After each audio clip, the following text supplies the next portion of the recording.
이 챕터에서는요, 로버트 기요사키의 어린 시절 이야기가 나옵니다. 진짜 어린 시절인지는 모르겠어요. 어린 로버트 기요사키는 본인의 아버지, 여기선 가난한 아빠라고 표현한 분인데요. 이분께 묻습니다. 부자가 되는 법 좀 이야기해달라고요. 왜냐하면 부자 친구 파티에 초대를 받지 못했거든요. 가난한 아빠는 얘기합니다. 부자가 되고 싶으면 돈 버는 법을 배워야 한다고요. 여기까지는 좋았습니다. 그래서 로버트 기요사키는 친구 마이크와 함께 한 사업을 구상해요. 바로 치약 튜브를 녹여서 동전을 만드는 것이죠. 진짜 돈을 만들겠다고 생각한 거예요. 이를 발견한 아버지는 이야기합니다. 이건 불법이라고요. 그렇지만 자랑스럽다고요. 칭찬의 이유는 포기한 게 아니라 무언가를 실행했기 때문이에요. 대부분의 사람들은 말로만 부자를 꿈꾸지만 이들은 직접 실행하며 부자가 되기 위해 노력했기 때문입니다. 그러면서 가난한 아빠는 이야기합니다. 본인은 돈 버는 법에 대해 아는 게 없다면서 마이크의 아버지에게 가보라 합니다. 마이크 아버지는 동네에서 사업가로 유명했거든요. 바로 이 마이크의 아버지가 부자 아빠입니다. 로버트 기요사키와 마이크는 부자 아빠와의 약속을 잡습니다. 그리고 만나러 가죠. 토요일 오전에 이들은 부자 아빠를 만나러 가서 돈 버는 법을 알려달라고 합니다. 가만히 듣던 마이크의 아버지는 제안 하나를 했어요. 돈 버는 방법에 대한 수업이겠죠? 이건 교실 수업과는 다른 방식으로 진행된다고 말했습니다. 그리고 일단 자기를 위해 일을 하라고 했죠. 그날 뒤로 로버트 기요사키와 마이크는 마이크의 아버지의 식료품점에 나가게 됩니다. 보스는 1시간에 10센트, 그리고 매주 토요일 3시간씩 일하기로 약속을 한 거죠. 그리고 나가서 식료품 직원인 마틴 여사가 시키는 대로 일을 했죠. 그런데 4주째 되던 수요일 로버트 기요사키는 마이크에게 이야기해요. 그만두겠다고. 이유는 본인이 돈 버는 법을 배우기로 해서 일을 시작했는데 배우는 거는 없고 1시간에 10센트를 받으며 노예처럼 일만 했기 때문이에요. 듣고 있던 마이크는 웃으며 이야기합니다. 아빠가 내가 그만두겠다고 하면 데리고 오라고 했어. 이 부자 아빠는 완전히 다른 방식으로 교육을 했었던 것이죠. 부자 아빠를 만난 로버트 기요사키는 울분을 터뜨립니다. 보수를 올려주지 않으면 일을 그만둔다고요. 왜 돈 버는 법을 알려준다고 해놓고선 일만 시키냐고요. 가만히 듣던 부자 아빠인 마이크의 아버지는 묻습니다. 말로만 설명하거나 강의를 해야 가르쳐 주는 거라고 생각하냐고요. 그러면서 이야기를 하죠. 어떤 사람은 삶이 자신을 내두르도록 내버려 두고 어떤 사람은 덤벼든다고요. 삶을 포기하고 싸우는 사람들이 있는 반면에 몇몇 사람들은 뭔가를 배워서 앞으로 나아간다는 것입니다. 여기서 그림 하나가 나오는데요. 데일의 학습 원뿔을 개작한 자료입니다. 밑에서부터 보면 읽은 것의 10% 정도만 2주 후에 기억하고요.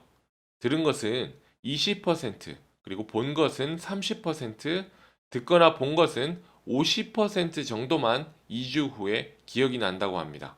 이건 수동적인 기입들이죠. 반면에 토론에 참여하거나 말하거나 행한 것은 70% 이상이 기억난다고 합니다. 능동적 개입들이죠. 부자 아빠가 언급한 뭔가를 배워서 앞으로 나아간다는 표현은 읽고 듣기만 하는 게 아니라 실제로 말하고 행동하는 것을 의미하는 것이죠. 부자 아빠는 로버트 기요사키를 달래며 시간당 10센트를 주며 일하게 한 것은 이들에게 현실 세계를 체험할 수 있는 과정을 하나 준비한 것 뿐이라고 이야기를 합니다. 그리고 10센트밖에 못 버는 걸 한탄하지 말고 관점을 바꾸라고 하죠. 대부분의 사람들은 자기 자신은 그대로 두고 늘 남들을 바꾸려고만 하지. 명심하렴. 다른 사람들보다 너 자신을 바꾸는 것이 훨씬 쉽단다. 라고 말을 합니다. 이어서 이야기합니다. 대부분의 사람들은 월급이 부족하면 직장을 그만두고 다른 일자리를 찾지. 더 나은 기회에 더 나은 모습, 그런 게 문제를 해결해 줄 거라고 여기고 말이야. 하지만 그런다고 문제가 해결되는 경우는 거의 없어. 그리고 앞서 언급한 첫 번째 교훈을 말합니다. 머리를 써 가난한 사람들과 중산층은 돈을 위해 일한다. 부자들은 돈이 자신을 위해 일하게 만든다. 라고요.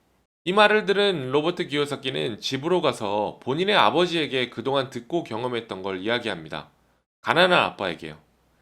가난한 아빠는 이야기를 곰곰이 듣더니 대답합니다. 얘야, 나는 내가 공부를 열심히 해서 좋은 성적을 받아 대기업처럼 안전하고 안정된 직장을 얻을 수 있으면 좋겠구나. 월급도 많이 받고 말이야. 들으면서 로버트 기요사키는 생각합니다.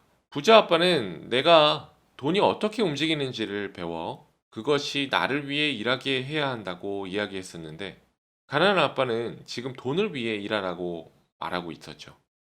다시 부자 아빠와의 대화로 돌아가면, 로버트 기요사키의 불만을 들은 부자 아빠는 오히려 앞으로는 돈을 주지 않겠다고 합니다. 그리고 말하죠. 머리를 사용하라고요. 그렇게 로버트 기요사키와 마이크는 무급으로 일하게 됩니다. 몇 주가 지나고 부자 아빠는 이들을 만나러 식료품점에 갑니다. 그리고 로버트 기요사키에게 묻죠. 그동안 배운 게 없었냐고.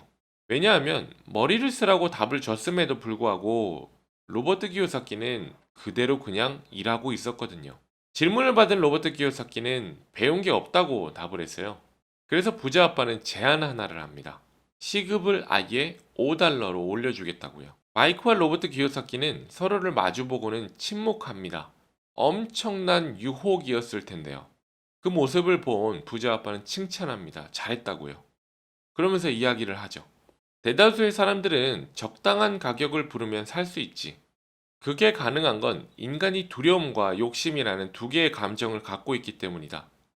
먼저 돈이 떨어진다는 두려움이 우리를 열심히 일하게 채찍질한다.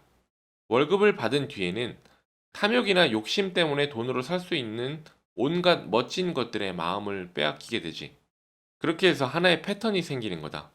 아침에 일어나서 직장에 출근하고 청구서를 내고 또 일어나서 직장에 가고 청구서를 내는 패턴이지. 인간의 삶은 죽을 때까지 두 가지 감정에 의해 지배된다. 바로 두려움과 욕심이야. 그들에게 더 많은 돈을 주면 지출을 늘려서 다시 그 패턴을 반복하지.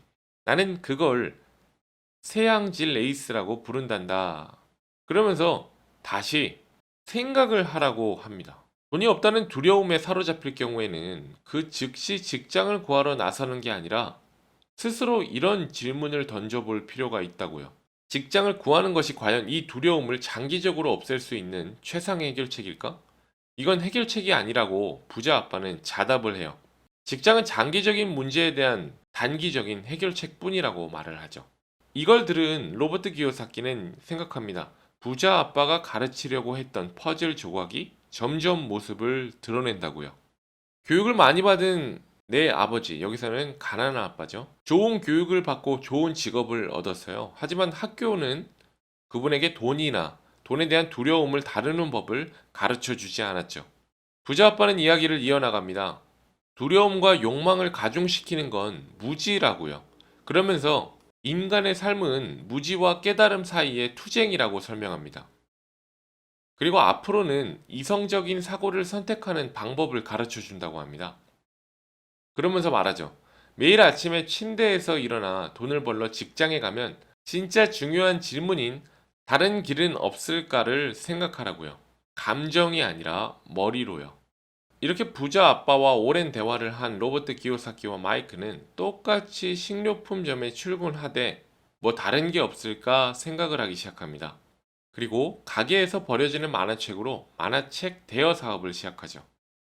잘 되었어요. 하지만 이 사업을 시작한 지 3개월 만에 여러 이유로 그만두게 됩니다.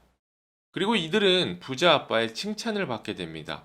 드디어 돈이 우리를 위해 일하게 하는 방법을 배웠다고요.